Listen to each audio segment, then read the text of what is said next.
Danny की बातें गौर से सुनो और गिरा से बांध लो। वीरा ने सोफे से उठते हुए सुल्तान शाह को हदायत दी। इसके मशवरे नजरअंदाज करने वालों को मैंने सर पकड़कर रोते देखा है। वीरा एक अदा से अपनी कमर को बल देकर फिजा में हाथ लहराती हुई अपने कमरे की तरफ चलती। उसने आर्जी तौर पर अपनी मैनोशी के सबूत खत्म कर दिए थे, लेकिन शराब का खुमार उसके ज़हन पर बदस्तूर सवार था। मुझे अंदाजा था कि इस वक्त वो बिस्तर की तलब में बेचैन होगी। वीरा के सामने तुम हमेशा मुझे दबाने की कोशिश करते हो। उसके चले जाने के बाद सुल्तान शाह ने मुझसे शिकवा किया, तुम्हारी इस रवैये से उसका हौसला बढ़ जाता है। औरत की हमायत करना हर मर्द की मजबूरी होती है। सुल्तान शाह की शिकायत पर गजाला ने जवाब देकर मुझे चौंका दिया।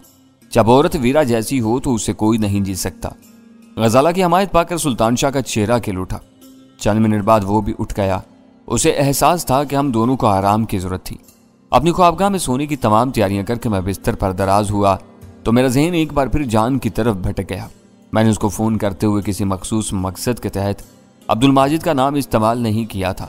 मैं उससे किसी गैर मुल्की की हैसियत से बात करना चाहता था, मगर जान ने मेरे यमनी होने के एतराफ़ पर बरजस्ता अलकायदा का नाम लिया था, जो इन दिनों खुलकर मंजरेआम पर नहीं आई थी, लेकिन उसकी सरगर्मियों का हर तरफ शोहरा था। माजिद के नाम और शख्सियत में जान की हद से ज़्यादा बढ़ी हुई दिलचस्पी हालात के किसी नए रुख की निशानदही कर रही थी। वो CIA का एक बड़ा अफसर था। उसे सिर्फ मेरी गिरफ्तारी के लिए पाकिस्तान भेजना करीने कयास नहीं था। वो यकीनी तौर पर कोई खतरनाक और वसी प्लान लेकर आया था, जिसमें मेरी सरकोबी का मिशन भी शामिल हो सकता था। माजिद यमनी का नाम सामने आने पर उसने जिस तेज़ी से अपनी तवज्जो उस नाम पर मरकूज की थी, वो उसके मजमूम और पोशीदा अज़ाइम की निशानदही कर रही थी। माजिद के मुकाबले में उसने आर्जी तौर पर मेरा नाम पस पुश्त डाल दिया था। वो किन मकासद के लिए कराची आया था और माजिद तक रसाई हासिल करके क्या करना चाहता था, इसका जवाब आने वाला वक्त ही दे सकता था। रात के आखिरी पहर में अपने आरामदेह बिस्तर पर दराज होकर इस बारे में सिर्फ दिमाग सोजी कर सकता था, कोई नतीजा अखज़ नहीं कर सकता था। मैंने पहलू बदल कर गजाला के नरम शाने पर आहिस्तगी से हाथ रखा तो उसके बदन में कोई जवाबी जुम्बिश नहीं थी। औरत होने के नाते वो मुझसे ज़्यादा थकी हारी थी और बिस्तर पर दराज होते ही गहरी नींद की आगोश में चली गई। मैंने उसकी नींद में खलल अंदाज होने का इरादा तर्क कर दिया।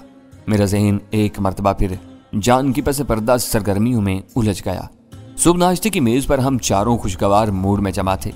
रात की तशवीश और परेशानी में अंधेरा छटने के साथ नुमाया कमी आ चुकी थी।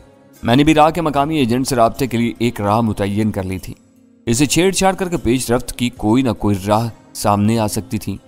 मुझे रह रह कर ख्याल आ रहा है कि तुमने जान एशकोफ को मार भखाने के लिए मार धाड़ से भरपूर तीसरे दर्जे की फिल्मों का सारा तरीका इख्तियार किया है। वीरा ने चाय की प्याली से एक गरम गरम घूंट अपने हल्क में उतारते हुए कहा, तुम जो चाहो कह लो, मगर तुमको ये मानना पड़ेगा कि डैनी का वो तरीका 100% कामयाब रहा। सुल्तान शाह ने जवाब दिया, बात अभी भी मेरी समझ में नहीं आ रही। जान कोई घटिया बदमाश नहीं है। मैं हैरान हूं कि CIA का एक मंजा हुआ एजेंट ऐसे आमियाना झांसे में कैसे आ गया। वीरा ने अपनी बात जारी रखी। उस अहमद को यह सोचना चाहिए था कि उसे घेरने वालों ने उसे जान से क्यों नहीं मारा, समंदरी खाड़ी के ठहरे हुए गंदे पानी में डुबोकर क्यों छोड़ दिया। इस वाक़े का सबसे अहम और मरकजी नुक्ता था। बहुत सी बातें तुम कहकर भूल जाती हो, गजाला ने हंस कर कहा। अपने सवाल का जवाब तुम बारहा खुद दे चुकी हो। अगर तुम कुछ याद दिला सको तो मैं तुम्हारी ममनून रहूंगी, वीरा ने संजीदगी से कहा। इस वक्त तुम इस बारे में इतनी फिक्रमंद क्यों हो रही हो, गजाला ने संजीदगी से पूछा। जो कुछ होना था वो हो गया और अब नताइज हमारे सामने है। जान बौखलाकर कराची से फरार होने पर मजबूर हो गया है। हमें इस बारे में अपने ज़हन को थकाने की क्या जरूरत है। मैंने इन वाक़यात पर खासा गौर किया है। CIA की एक खरांट डिप्टी डायरेक्टर से ऐसी नाकिस कारकर्दगी की तवक्का नहीं की जा सकती। यह नुक्ता तुम्हारे जहन में कब आया, सुल्तान शाह पूछ बैठा। अभी सुबह की बात है, वीरा ने रवा रवी में जवाब दिया। मुंह धोते हुए भी ये बातें मेरे जहन पर बोझ बनी हुई थी। खराबी यही है, सुल्तान शाह ने अपने सर को तोफ़हीमी अंदाज में जुम्बिश देते हुए तशवीश से कहा। रात को तुम गहरे सरूर में थी, उसी वक्त अपने मुंह पर ठंडे पानी के चंद छपके मार लेती तो तुमको इस वक्त अपने दिमाग पर जोर न देना पड़ता। हम रात ही को इस मौजू पर सर कपा चुके हैं। मुझे तवक्का थी कि सुल्तान शाह के इस कड़वे कसीले जवाब पर वीरा चिराग पा हो जाएगी, लेकिन वो खिलाफ तवक्का पुरसुकून रही और मुताज़ाना लहजा में बोली। कभी कभी ऐसा हो जाता है, मैं तुम लोगों के साथ बैठी हुई होती हूँ मगर मेरा जहन कहीं और भटक रहा होता है। अगर तुम्हारे दिल में ये एहसास जिंदा है तो तुम मैनोशी की बुरी आदत से ताइब क्यों नहीं हो जाती। गजाला ने बड़ी दर्दमंदाना आवाज में कहा, यह मेरे बस से बाहर है। वीरा के होंठों पर फीकी सी मुस्कुराहट तैर गई। ये शायद मेरी जिंदगी की किसी बड़ी नाकामी का समर है कि शराब मेरे दिलो दिमाग में रच बस गई है।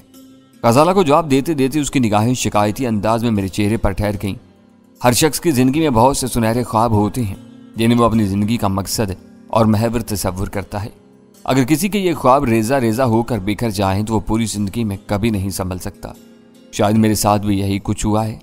मैंने जिसे चाहा था उसे पा लेती तो शायद आज मैं एक बिल्कुल मुख्तलिफ लड़की होती। ऐसा नहीं हो सका और आज मेरा अंजाम तुम्हारे सामने है। मुझे खुशी है कि आज तुम किसी आड़ मोड़ के बगैर बेलाग अंदाज में अपनी जात का तजिया कर रही हो। सुल्तान शाह की आवाज में भी तहय्युर ज़दा सी हमदर्दी से मटाई। तुमने अपनी पूरी बात में सिर्फ एक जगह थोड़ी सी गलत बयानी से काम लिया है, वरना सब सच है। इस वक्त मेरा मूड बिल्कुल मुख्तलिफ है। मैंने कोई बात गलत नहीं की। वीरा सिगरेट का पैकेट खोलकर सिगरेटों के सिरों को घुमाने लगी। यह तुम्हारी खाम ख्याली है कि आज भी खुद को लड़की कहती हो, वरना तुम एक तजर्बेकार औरत के रूप में ढल चुकी हो। सुल्तान शाह ने अपनी राय दी। तुम खुश हो तो यही समझ लो। वीरा ने एक सिगरेट मुंतखब करके अपने याकूती होंठों में दबा ली। आज मेरे लिए हैरतों का दिन है, गजाला मुसरत आमेज लहजे में बोली। तुम्हें सुल्तान शाह की खुशी अजीज हो गई है। बस इसी से अंदाजा लगा लो कि वो कौन खुश नसीब है जिसे वीरा ने पसंद किया होगा, मगर वो इसका ना हो सका। मैंने जल्दी से कहा, तुम हर बात से वाकिफ हो, कम अज कम तुम तो ऐसी बातें मत करो। वीरा ने मुझसे शिकवा किया। सुल्तान शाह वाकई मुझे बहुत अजीज है, मगर इसमें कहीं किसी आंच की कमी है। ये मेरा तो क्या किसी भी माकूल लड़की का महबूब नहीं बन सकता। सुन लिया तुमने? मैंने सुल्तान शाह से कहा। जल्द अज जल्द इस आंच की कसर पूरी करने की कोशिश करो, फिर तुम्हारी भी लाठी निकल सकती है। मेरी पूरी कोशिश ये थी कि वीरा के मोड़ पर तारी होने वाली संजीदगी को गंभीर रुख इख्तियार न करने दूं। मैं अपनी जात में किसी किस्म की कोई कमी महसूस नहीं करता। सुल्तान शाह ने खिफत अमेज मुदाफाना लहजे में जवाब दिया। अगर जौहरी की आंखों में मोतिया उतरा हुआ हो तो उसे कोहेनूर जैसे बेमिसाल हीरे में भी कई ऐब नजर आएंगे। हीरा? वीरा बेसाख्ता हंस पड़ी। मुकम्मल होने का ऐसा बड़ा दावा तो डैनी को भी नहीं होगा, जो हर लिहाज से तुमसे अफजल है। तुम बिला वजह मुझे डैनी से बढ़ाने की कोशिश मत करो, सुल्तान शाह खफगी से बोला। हाँ, ये दोस्ताना फजा खराब नहीं होनी चाहिए। गजाला ने दोनों हाथ उठाकर मुफाहमाना अंदाज में मुदाखलत की। इस छत के नीचे ऐसे खुशगवार लम्हात बहुत कम मुयस्सर आते हैं। वीरा ने सिगरेट का गहरा कश लेकर धुआं फिजा में बखेरा, फिर बोली। मेरा सवाल दरमियान में रह गया। जान एशकोफ की खोपड़ी पर रात को बर्फ क्यों जम गई थी? डैनी तक रसाई की उम्मीद ने उसे हर खतरे से बेनियाज कर दिया और वो अपनी दानिश में पूरी तैयारी करके दौड़ लगा बैठा। सुल्तान शाह ने एक फिक्रे में जवाब दिया, मान लिया। वीरा ने सिगरेट के सिरे से ख्याली राख झाड़ कर इत्तिफाक किया। वो जोश और एहजान में बहुत सी बातें नजरअंदाज कर बैठा, लेकिन मंदिर के पास अपनी नाक की हड्डी तुड़वाने के बाद उसको सोचना चाहिए था कि उसे दगा दिया गया है। उसकी बजाय उसने रखते सफर मान लिया। क्यों? ये तुम गाहे बगाहे बताती रहती हो कि अमेरिकी बुनियादी तौर पर बुज़दिल होते हैं। मार खाने का अंदेशा हो तो अपने हरीफ का जम कर मुकाबला करने की बजाय मैदान छोड़कर भाग निकलने को तरजीह देते हैं। इस बार गजाला ने उसे याद दिलाया। चलो ये भी मान लिया जाए तो अब वो डैनी की जात को पसे पुश्त डालकर अब्दुल माजिद की तलाश में क्यों है? वीरा ने फिर सवाल दाग दिया। ये डैनी की हाजिर दिमागी और बरजस्ता गोई का कमाल है। सुल्तान शाह ने लुकमा दिया। समंदर के खारे और ठंडे पानी में डुबकियां खाने के बावजूद जान के इस यकीन में कोई फर्क नहीं आ सका कि वो अब्दुल माजिद की किसी साजिश का निशाना बना है। नजर यही आ रहा है। वीरा अपना सर हिलाते हुए खुद कलामी के अंदाज में बोली। अगर जान इतना निडर है तो उसे सिरे से CIA में रहने का कोई हक नहीं है। पता नहीं व्हाइट हाउस में बैठे हुए किन गधों ने डिप्टी डायरेक्टर के ओहदे पर उसकी तकर्री की मंजूरी दी है। मैंने जवाब में कुछ नहीं कहा। इस वक्त अपनी जुबान बंद रखना सबसे बेहतर था। मैंने गुजरे हुए दिनों में अमेरिकी CIA के बारे में जो अहम बातें मालूम की थीं, इनमें यह नुक्ता सरे फहरिस्त था कि वो अमेरिका में हुकूमत दर हुकूमत बल्कि एक मुतवाजी हुकूमत की हैसियत से जड़ पकड़ चुकी थी। अमेरिकी सदर को CIA के सरबराह के तकर्रुर का इख्तियार था और हर अमेरिकी सदर अपने इस इख्तियार के इस्तेमाल में इंतहाई एहतियात से काम लेता था। इससे आगे CIA का अपना निज़ाम था। इसका डायरेक्टर अपनी स्वाबदीद से तकर्रुर, तरक्की और नई भर्तियों के बारे में फैसले कर सकता था। इसके लिए फैसले करना आसान था, लेकिन किसी फैसले को वापस लेना दुश्वार था, क्योंकि CIA के हर रुकन और एजेंट को अमेरिका के वफाकी मुलाजिम की हैसियत से बहुत से तहफ़्फ़ुज़ात मुयस्सर थे। वो CIA का अंदरूनी खेल था जिसमें व्हाइट हाउस वालों का कभी ज्यादा अमल दखल नहीं रहा था। अचानक बज उठने वाली डोर बेल ने मेरी खामोशी का भरम रख लिया। सुल्तान शाह उठकर दरवाजे तक गया। घर में आने जाने वालों की देखभाल की जिम्मेदारी उसने रजाकाराना तौर पर संभाली हुई थी। वो वापस आया तो अव्वल खान उसके साथ था। खस कम जहां पाक। पुरतबाक सलाम दुआ और मिजाज पुरसी के बाद अव्वल खान ने एक सोफे पर ढेर होते हुए कहा, क्या जान ऐशकोफ भी मर गया? वीरान चौंक कर तंजिया पैराए में पूछा। ऐसी बददुआएं न मांगो। अव्वल खान ने उसे घूरते हुए तादीब की। वो कराची में बल्कि पाकिस्तान में कहीं भी मारा गया तो सियासी सतह पर शदीद मुश्किलात खड़ी हो जाएंगी। फिर तुम किसे खस की कमी की खुशखबरी सुना रहे थे? वीरा उसका फिक्रा मुकम्मल होते ही बोल पड़ी।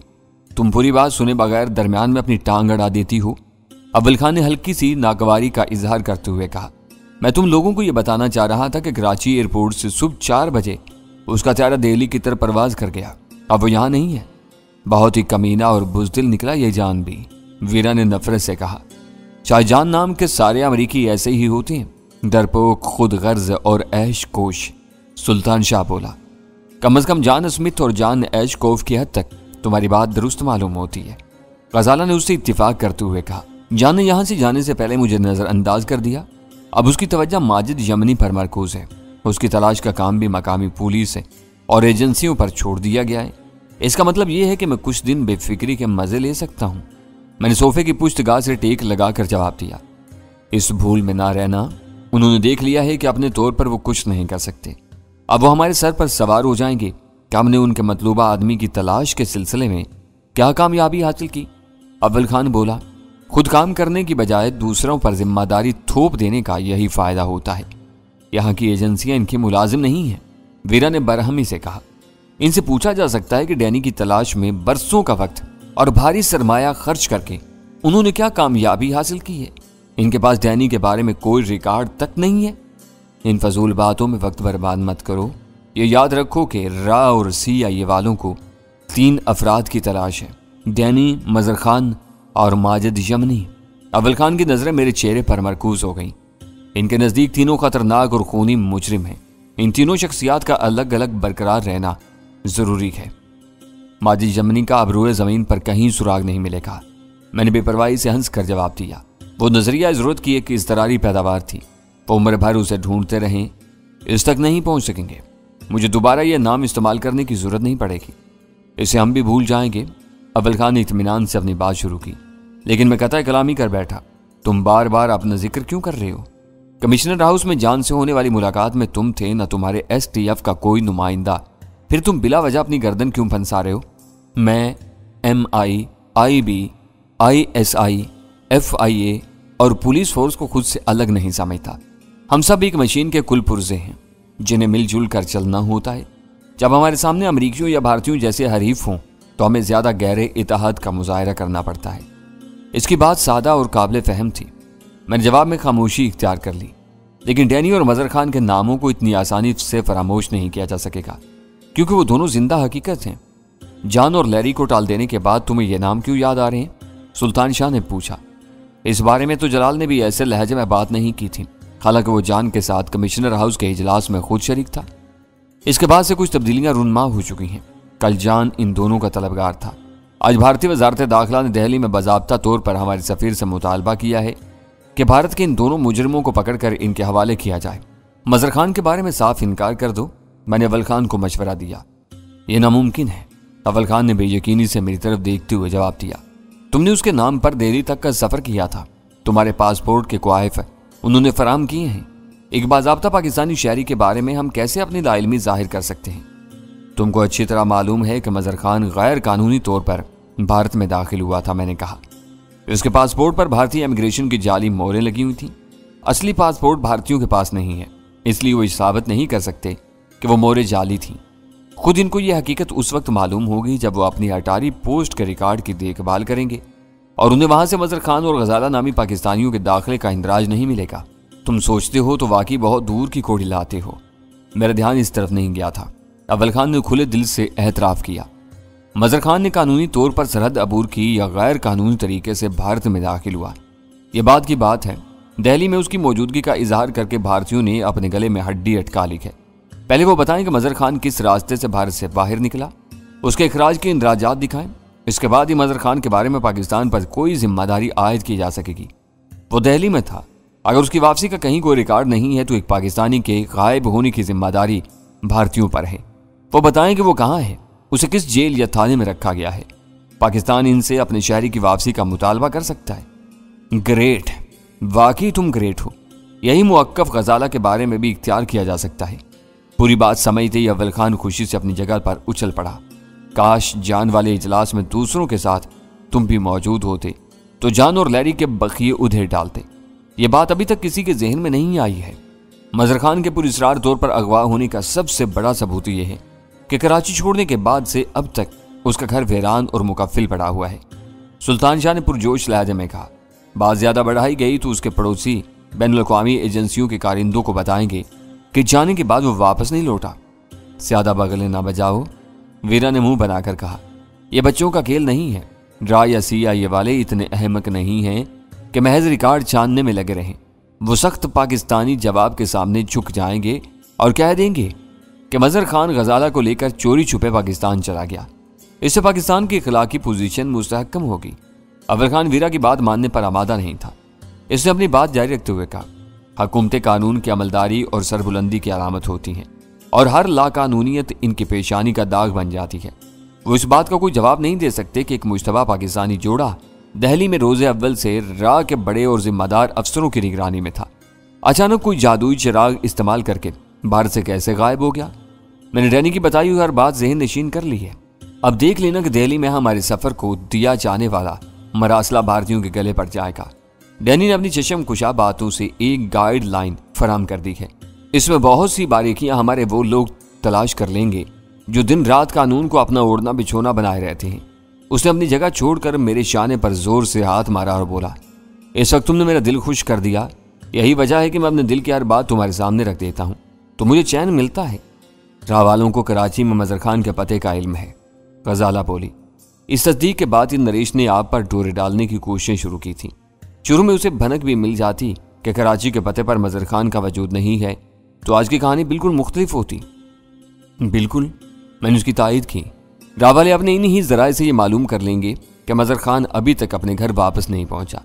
इन सारी कामयाबियों की दाग बेल अव्वल खान की डाली हुई है। मेरा पासपोर्ट बनवाते हुए इन बातों का ख्याल न रखा जाता तो ये कदम कदम पर परेशान करती। अब अब्दुल माजिद यमनी गायब हो गया, मजहर खान को भारतीयों ने कहीं कैद किया हुआ है।